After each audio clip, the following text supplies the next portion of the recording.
Okay, let's move on to this wonderful image being pushed out by the UK government today.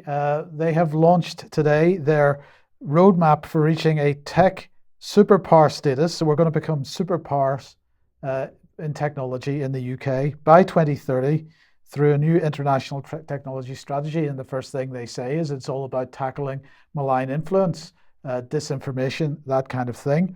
This is James Cleverly and Michelle Donlan have jointly launched this.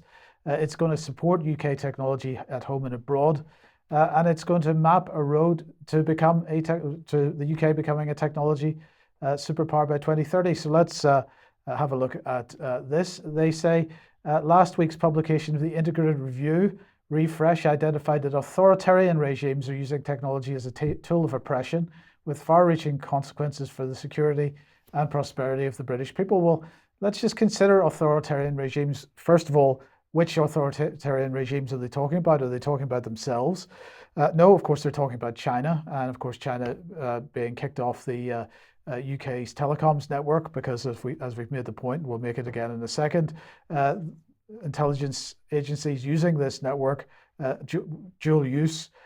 Also, the concern of Chinese companies involved with police surveillance and so on.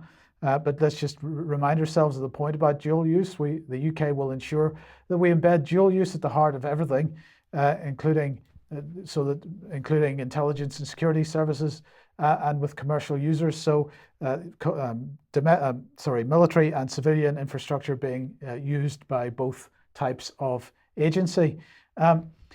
But let's consider this idea of an authoritarian regime and remind ourselves that our own regime is busy pushing through new legislation which will allow bulk data collection, data sharing without consent, including across borders, and the increasing use of AI technology to surveil and so on members of the British public. Let's not forget the rollout of the new digital pound.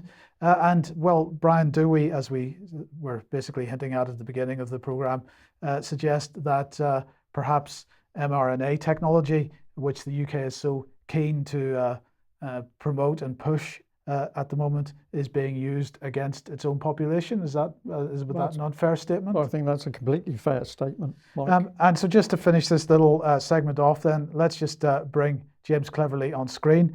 Here he is with the Israeli foreign minister today. And well, what are they doing? They are launching the 2030 roadmap for UK-Israeli bilateral relations. This is security, defense, all kinds of things. But with respect to technology, this is what they had to say. Launching the UK-Israel Tech Gateway is one of the things that they will do to increase the number of high-growth Israeli tech firms setting up substantial operations in the UK. The Tech Gateway will support regional and sector-based alliances in the UK, building on the launch of the Pan-Northern UK-Israel Health Tech Gateway. The Tech Gateway will also explore further opportunities across a number of sectors, such as automotive manufacturing in the Midlands, energy and smart mobility in the West Midlands. But get this, cyber security in Cheltenham and fintech in London. I would like to know, Brian, are they going to base these Israelis in GCHQ? Is that They're what that's already saying? there, Mike. They're already there because we reported many years ago the fact that the government had brought together in partnership the intelligence services from Israel and a particular unit. I think it's something like Unit 4200. I'll check up on that, but they're already there. And we know from people who have had experience with GCHQ that there seemed to be a very comfortable relationship with data flowing seamlessly from the UK side to Israel. Not so much back again, however. David.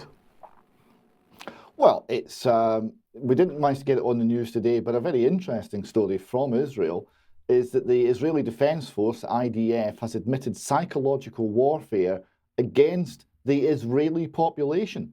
They opened fake social media accounts during the last operation in Gaza in order to manipulate the view of the Israeli public into supporting the military operations. Maybe we'll see something similar being run against the British population, concerning the war in Ukraine? I think we already do. It's called 77 Brigade, amongst other things.